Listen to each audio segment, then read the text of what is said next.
Kusamanda Basaranan Senda Makaroshana Swadaya Untarata Kamana Kusamanda Basaranan Senda Makaroshana Swadaya Untarata Kamana Kusamanda Basaranan Senda Makaroshana Swadaya Untarata Kamana Kusamanda Basaranan Senda Makaroshana. Oh, yes, sir. Good people, so Phillips. Everybody want to buy got Kennedy Veterans Hospital, Ward 24E. Just flat fix and bring you the hottest thing in the country, real hot and blue, coming to you through WHBQ in Memphis, Tennessee, and it's Friday night. Tomorrow's payday and birthday. That's a good deal. Yes, sir, the first 15 minutes of real hot and blue is coming to you through the courtesy of the best beer that money can buy. We're talking about CV for me and CV for you. That Champagne Velvet, distributed by the Mass Security Company right here in the city of Memphis.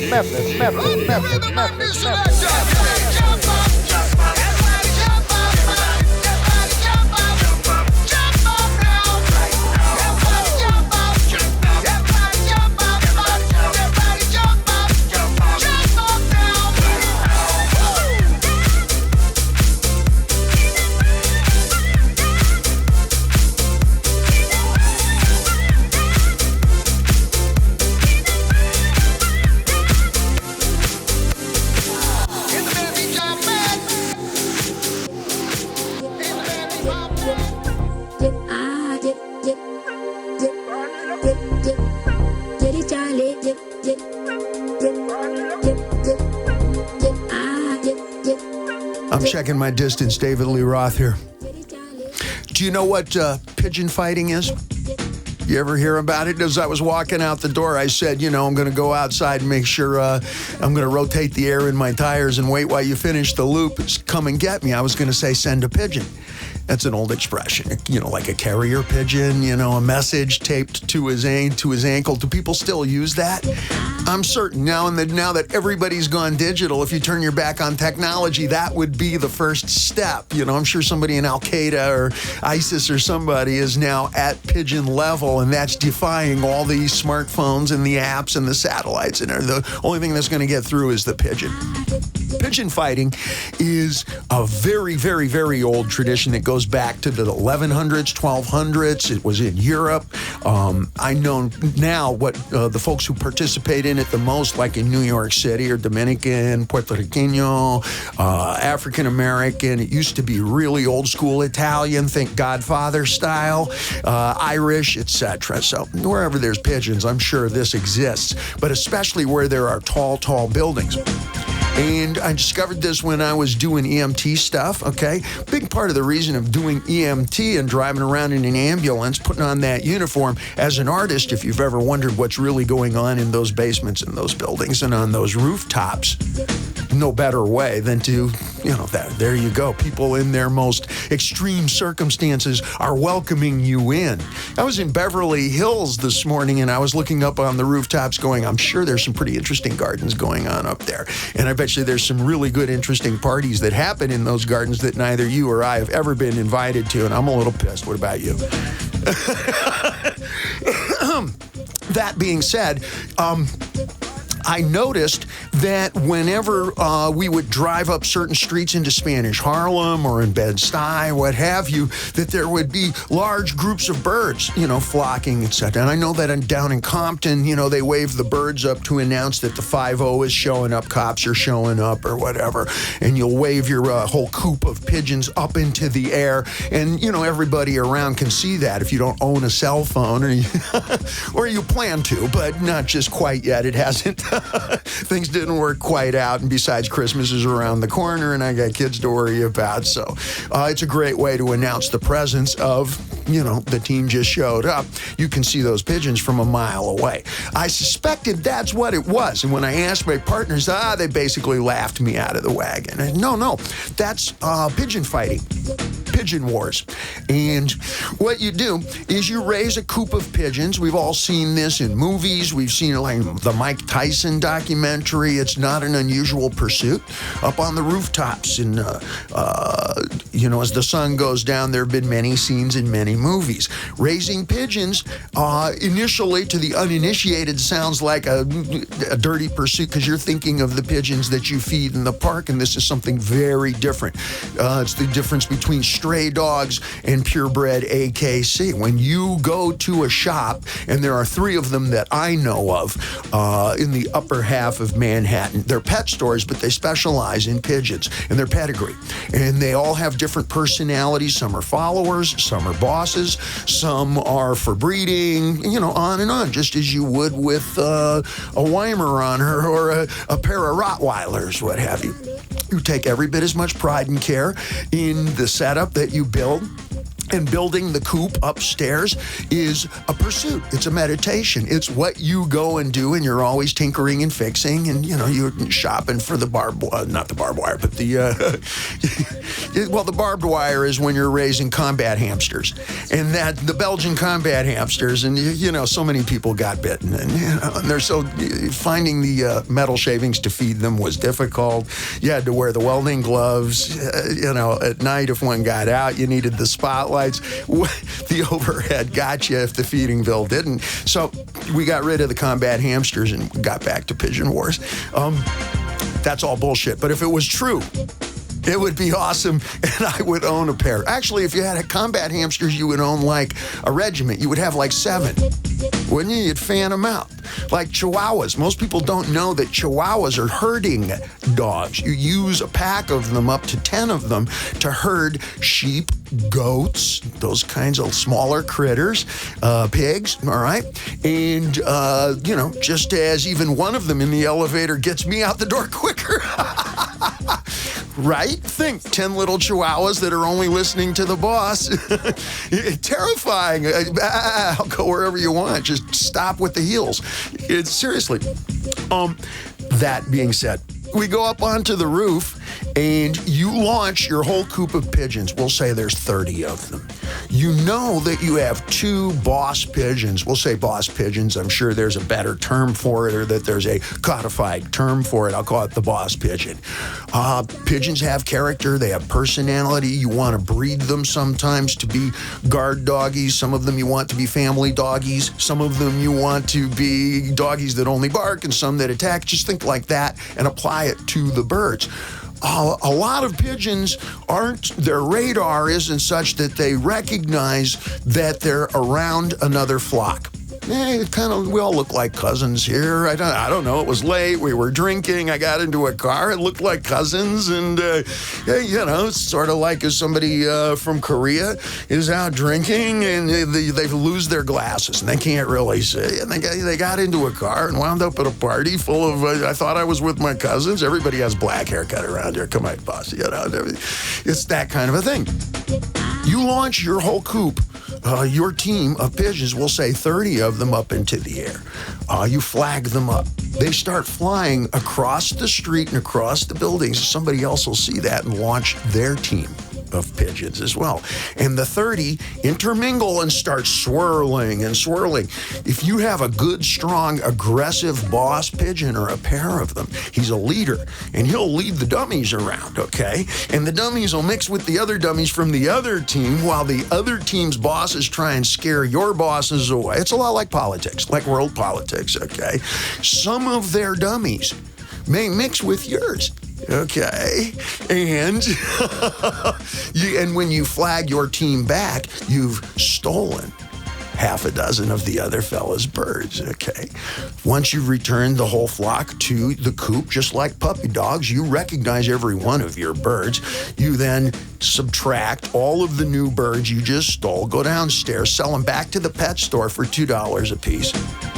The other guy from 6 blocks away may not know you at all, but he probably does, because it's a small world in the digital universe as far as pursuits. I know everybody who likes to ride mountain bikes with upright beach cruiser handlebars. It's a voter block now, right? Right-handed bicycle riders. There's an app for that shit. There's an app for everything. But even if he doesn't know who the other fella is that swiped 6 of his birds, he knows the 3 stores that I know. And he'll go down there and he has to buy his birds back for $7 a piece. And there's a lot of contesting whose birds are whose, and it's an endless discussion at the stores and the adjacent finer drinking establishments that cater to the fellas and the gals and the kids who participate in this, okay? There's a great exchange of birds. There's a lot of, I'm sure, if you lead to, just get on the Google web, get on the interweb, and I'm sure there's a whole world that I'm not even aware of. And, a lot of gear and feed is specialized and so forth. But that's what Pigeon Wars are. And this goes back to feudal era crusades.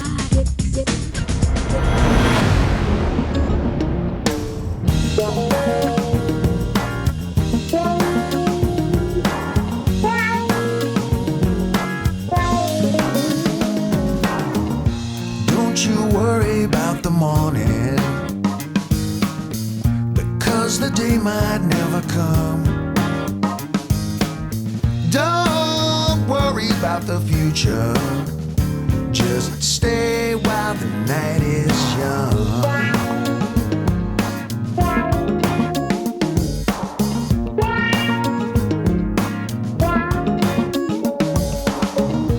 Don't pretend that it's your first time. Don't pretend that it's no fun. Don't tell me about your mother, just stay while the night is young.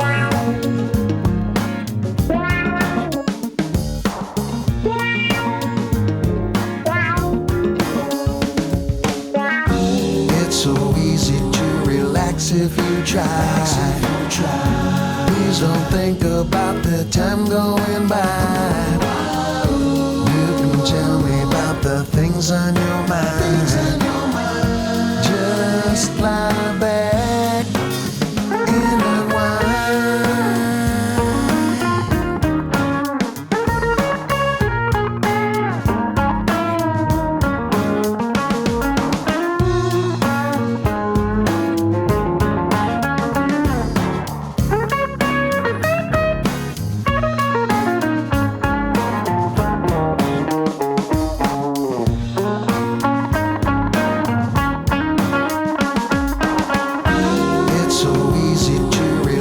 If you try,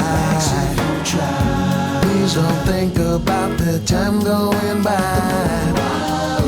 You can tell me about the things on your mind. Just lie back and unwind.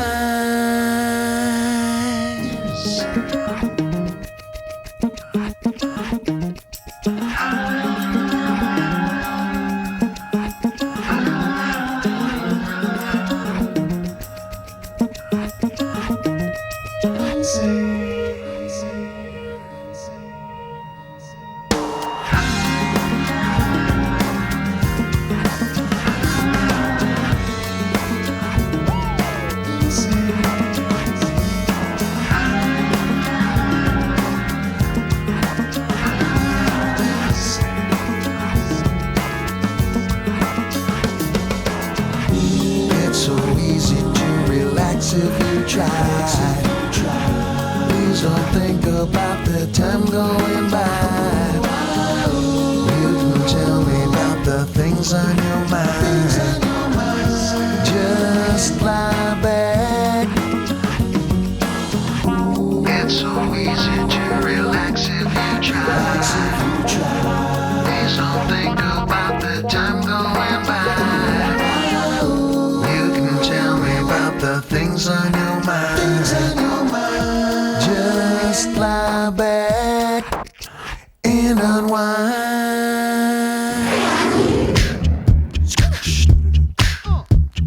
In summertime, where I was working, which periodically was up in the Harlem area, or the Bronx, north and south, Yonkers area. This is where pigeon fighting is really, really popular. Think West Side Story in August. It's sweaty, hot tempers are thin, budgets are even thinner. And, you'll get into, a discussion about, well, whose birds were launched first, and that was a bird that I sold you. No, you were using a bird you stole from me last week to steal more of my my birds this way. And there's a language difficulty sometimes. Sometimes we both speak Spanish, but I'm from the island and you're from the La Ciudad. And that we end up calling the EMT, who called the ambulance. This is where I come in. All right, we're going to go up to the roof and patch up whoever, patch up the misunderstanding. It's all the 3rd, 4th, 15th cousins anyways, etc. And when you step to the side of the roof and you look down 6 floors, okay, that's the max that you can build, all right, for the old buildings at least. When you look down 6 floors, you're going to see in the middle of August in Spanish Harlem that they've opened up the fire hydrant. And the fire hydrant somehow is being redirected. There's a huge spray, like a fire hose. And it's enough to knock little kids over, which is one of the reasons that it's outlawed. Okay, old ladies get hosed, and kids figured out a way long time ago. Ba-da-da-da-da, ba-da-da-da-da-da. You're never alone. When company's expected, you're well protected. You're either a jet or a shark, and it's West Side Story. And this stuff goes all the way back into when they invented fire plugs and fire hydrants. You know how to open up a fire hydrant? I had one of the pigeon guys teach me. You need the same coat hangers that they used to steal my bicycle. Do you remember my bicycle story? A true story. I had my bicycle up on a balcony, 2.5 floors up on top of a restaurant. It's a little balcony. Nobody could have gotten it from the sidewalk. And I stuck my head out the window in the morning, looked out onto the balcony. My bicycle had gone. Now, the first thing I thought of was the father who attached 85 helium balloons to his chaise lounge chair, brought his 3 young children and his young wife, true story, in to watch him, buckled himself into the chair, tied the chair with some tent stakes into the dirt, had 2 buddies, much like us, waiting in attendance, aviation experts, I'm certain. It's a safe surmise. Was technically only going to go up the length of the cordage. I think it was 15 feet, about the height of a basketball hoop and a half. Of course, the cords pulled taut against the strength of 80 balloons is a lot. That's a lot of gas. That's a lot of helium. The 10 stakes pulled, and Daddy went up to 30,000 feet. Okay, first thing I think of is the kid's reaction. Okay, because I'm laughing and I'm smoking, so I'm laughing and I'm joking here. You know, you can see the smoke coming off of me because I'm dying to tell you the punchline here. Obviously, he didn't die, or I wouldn't be smiling and laughing, okay? He got up to where the jets are flying. Several jets registered him on the radar. Strategic Air Command went out and checked him out. But he had already produced his BB gun and proceeded with his plan, which was to shoot out the balloons one by one in order to descend, which he did. And he landed between 2.5, 5 miles away. Again, this is all on the internet. You can find this or whatever. Let's dial back. That's me going backwards in time. My first thought is the kid's reaction. That's where the dark humor is. Because at roughly 3,000 feet, 1 to 3,000, depending on cloud cover, you lose sight of whatever, for all we know. There's a drone watching us right now at 1,500. With cloud cover, you'll never know it's up there. So watching Daddy go up into heaven is one thing. Watching him disappear is the better half of that experience. And then they turn to Mommy and go, what happened? Mom's answer is where we're going to make movie history. We're going to need a Tina Fey times a Sarah Silverman, Amy Poehler, who can really pull off the face and the tone and tell these kids calmly that Daddy just went to heaven. Or God just took Daddy to heaven, or whatever it is she had to tell the kids. You follow? That's the first thing that comes to my mind when I look out the window and I see that my bicycle has disappeared from a balcony that's 2.5 floors up off the deck on Ludlow and Rivington, arguably the busiest intersection in New York City. I find out later from the landlord, and he's smiling as I am smiling now. Oh, no, this is a tradition. He said the kids next door, he characterized them as Spanish-speaking, and for me, it just makes it more colorful. Who knows what they look like? But, it's that West Side Story thing. For me, I love it. Yo hablo español también, so, I say it with con respeto. But He characterized it as the Puerto Rican kids next door take coat hangers, put 2 or 3 of them together, bend them into hooks, and take electric cords, tie them all together, and from the 6th floor top down, 4 floors, put the hooks on my bike and pulled it up to the roof and stole it. In my imagination, they then had to take it apart in order to sneak it down through 3 different elevators, but that's some James Bond shit, and I have an inflated vision of, mirror, mirror on the bathroom sink. I got my job because of the way I am. I'm not this way because of my job, Jeremy. I see the look. How many rock stars does it take to put in a light bulb? 1. We hold the bulb and wait for the rest of the world to revolve around us. Get started, kid.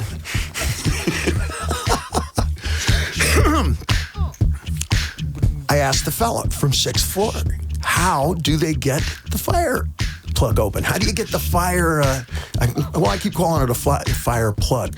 And the reason I do that is because there's an old Buddhist expression. I can't say it in Japanese, but translated literally, it is, some days you're the dog, some days you're the hydrant. And I think it means something larger than fire plug, but I'm not Buddhist. So I stay away. Why are you laughing? Because I'm not a Buddhist? I missed the boat again, huh? Okay, anyway. What you do is you take the same 2 or 3 coat hangers that you used to steal my bicycle and put them on top of each other so that they're one, all right? Fold them in half. You're going to need the big guy, okay? The big guy. There's always the big guy in class, all right? The big guy. We'll fold them in half. Okay, here's the hard part. He's now going to have to fold it in half again. And how are you going to do that? You're going to use a hammer handle, 9-pound hammer. All right? Anybody who works roofing, anybody who works construction or everything has that on the belt already. Just wait until your dad's taking a nap. There's your hammer handle, all right? Don't put the handle back yet. You're going to need it. You go downstairs, all right? I'm assuming we're in the apartment together, all right? This doesn't happen in the big houses with swimming pools, This is what the kids are missing. If you look at the top of the fire plug, there's always a rectangular, keyhole. And that's for the great big turning, it's like a crowbar with a big piece of metal and steel inside. You've now created an end on your you've now created an end on your hangers that will fit right down into that hole. Now, how do I turn your hammer handle? Put it through the top end of the coat hangers and you twist. Do you see how that works? Let me go through it again. You take a hanger. We'll just do it with 1 here. Take a hanger, fold it in half. Got it? Now fold it in half again. Now take one end of it, force it into the hole. Now put your hammer through the top. Get 2 kids. One pushes. In fact, they both push. And you turn. The way you're going to redirect that is with a coffee can. Bustillo.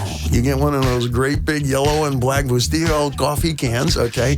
Knock out both ends of it, and that's how you redirect the water at all of your unsuspecting targets and anybody who lacks the telemetry to, face the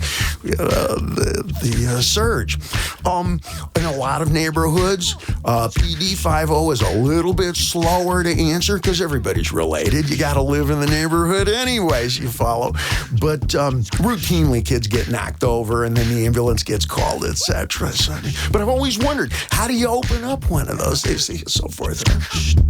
As I was frequenting in those neighborhoods, I had a young lady mistake me for a fireman. She saw that I had a blue uniform. She didn't actually read the insignia, and she found me the next day.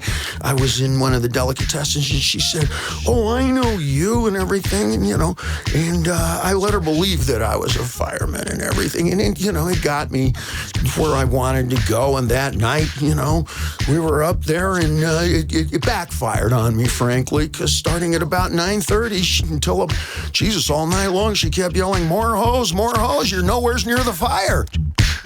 That's what I get for lying. Hey David, I saw them done bad man. Them just go left you man.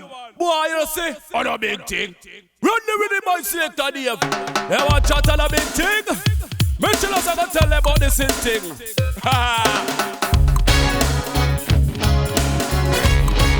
Don't worry man. If you girl leave you on nothing, you have to tell it out here. No big thing, no worry about it. Yeah. The man I just live life and enjoy the thing. Yeah man. I'ma tell you something man. Can't see the soul, a single hole in my pocket. Lord, I've tried. Yeah, money talks, I should know. Mine always says goodbye. And I know that money can't buy love. I park my speedboat next to some. This jungle, this bad boy sufferer. Yes, I am. Price of an education. At least now I know it's no big deal. See a nice thing. No big thing. If it's a cool something. Time for these blue hills to be wandering towards those burning sands. A genetical testimony that white boys simply cannot dance. Yeah, man. Can't let that little stuff trip you up. I take the fattest chance. And now I got the answer to a question no one asked. So here's two rules I got for you. Great ones for living under. First, don't sweat the little shit. Second is there ain't no other. Tattoo stars and music bars. And all the rich have ever proven is they are to life what American bandstand is to the theory of evolution. Price of an education. Please now I know it's no big deal. I got a gift. And the gift is nothing to do with talent at all. The gift is if I like something, 9 out of 10 general people, regardless of race, creed, color, general age, or whatever, will agree with it. If I go, those are really cool shoes. And then you just show them to anybody in the drinking establishment next door or the soup place next door on the other side like this, that 8 out of 10 people will agree with that. For me, I don't even think in terms of commercial. I don't have to think in terms of the hook or the chorus or thematics or whatever. For me, that was always just a given. I can Stevie Wonder, which is a heartlessly insensitive, but you get it right away. I can Stevie Wonder my whole record collection in the pitch dark, and whatever, if it's one of my favorites, it will be what you qualify as commercial to some neighborhood. And most neighborhoods, I think the commercial is the same thing. Can you sing along with it? Is it a relatable lyric? Is it something that at least I can imagine, even if I've never experienced it? You follow? If it's, even you can even sing a song about Jupiter as long as the astronaut is having a relatable emotional content. ELO, the new album. Did you listen to the new ELO record? Because the story from, there's a story to the entire record, and I think it's told from the perspective of the astronaut who is now leaving the solar system. One of our, the Mars explorer, after many, many years, is now drifting outside the perimeter of our solar system. That's a fact. And it caused Jeff Lynne, the voice, the brains behind ELO, Electric Light Orchestra, to think, what a lonesome prospect that is. And from what I read, and it's just tiny little blobs, blurbs, blurbs from blogs, that he wrote the lyrical content, or at least the emotional content, from that perspective. So I don't even know what the title of it is. Do you recollect the title? Across the Universe. Okay, so we're on target there. And a lot of his voicings and such is really, really plaintive. Do you like ELO? Is that I did an ELO song. In fact, we'll play that in a second here. With Edgar Winter, as a means of, let's open up the hood and not only take a look at the engine, but I'm afforded the opportunities now. This is another gift. I've got enough budget. I've got enough cash in pocket, and I know enough folks at great studios like yourself and here to where I can take time. People say, what do you do in your spare time? I like to tinker around. with the engine. And my version of that musically is, let's find a song. What we did was we took a song by ELO, Electric Light Orchestra, and instead of just looking at it, we took the whole engine apart. We redid the song, and we didn't just do a tribute to it. We didn't just do our version of it or a reggae version of it. We didn't do, we used it as first base and then took off from there. We did it identically. Now, I guess I'm lucky in that I can sing you Happy Birthday, and everybody in the room will know who sang that. Rod Stewart, same thing. Sinatra, same thing. Am I as good a singer as either of them? Of course not. But I have a signature sound in my voice that if I sing any song to you, it's going to sound like me, regardless of if I'm trying to sound like somebody else. And frequently, I'm trying to sound exactly like somebody else, okay? Excuse me. At that point, you begin to dig in and isolate in terms of the stereo, in terms of the harmonics, in terms of the EQ, especially now with our modern gear, with Pro Tools and everything, we can really start to isolate out specific instruments. Okay, what is that violin doing? What are the cellos doing? What is the bass drum doing right there? What is the keyboard doing? How many keyboards are here? Whoa, I didn't even notice those background vocals. And on and on and on. It's a whole treasure trove. And you only get that when you take the engine apart. You've got to completely go back to Mr. Hartman's automotive class. and it's an old thing of, okay, guys, we're going to take apart a 57 Chevy Bel Air Coupe and lay it out on the floor, every single piece. It's going to look like one of those Revell plastic models, right, where the tires are over here, yes, and, all the engine parts are here. The carburetor is here, and all the nuts and bolts are laid out in tiny little lines and piles and everything, so that you can now see exactly what that car is made of, ingredient-wise, bolt for bolt, nut for nut. Now, you're going to go back and reassemble it, starting with, and go on from there. You're going to set the frame, now the springs, et cetera, et cetera. You can do that with music. Something as extravagant as ELO, I wouldn't go right there. That's like surfing a 40-footer. On your first day, no. Don't do that. If there's a sign and it says, there's a black sign and it says X slope, that's probably not what you want to ski on your first day, okay? And, go take something like ZZ Top apart. You've got lead, bass, drums, and then a solo will come in. It's excellent for that. And then you can work your way up. Beatles songs, even better. Beatles songs starting in the 1962, 8 days a week, and She Loves You, yeah, etc. If you take those apart before they started to add in trumpets and, choirs and so forth, then you can work your way up. You kind of develop your ear for isofocus. If you just being able to listen to one specific instrument throughout the entire song. And you'll do that in segments, all right? But it's something that you learn, same way you might in a chef's course, a kitchen course, is to, okay, we're going to learn to isolate a specific flavor. And it's as simple as, all right, oh, you know what? Where we see a good example of that is Napoleon Dynamite, when he's testing the milk. And the farmer says, and you have to guess where the cow has been eating. And he goes, this one's been in an onion patch. And. It's the same thing. You're educating your palate. You're educating your ear. That's why you'll do it. Also, if you enjoy the music, you get to be a Beatle. You get to be a Beach Boy. You get to be in ELO for the amount of time that you're working on the tune. And there's always destinations which the traveler cannot predict. You'll find things musically as you start to isolate and listen to each individual instrument and each section, the horn section, the brass section, the string section, etc., will reveal hidden secrets that you were unaware of before. And it's like discovering a new song by your favorite art. Oh my God, I just discovered a whole new song by Hendrix. Oh my God, I just discovered a piece of film of Hendrix that I hadn't seen before. And that just makes your day. I still thrill to that. And Edgar Winter and I, Edgar is a man of many resources. He knows how to play a multitude of instruments, and he has the ear to where we can listen to a track like much of what you're hearing here, and he can point out, oh, listen to the flugelhorn, and it's something that you've never noticed, even though you've been listening to the track since you were 12 years old.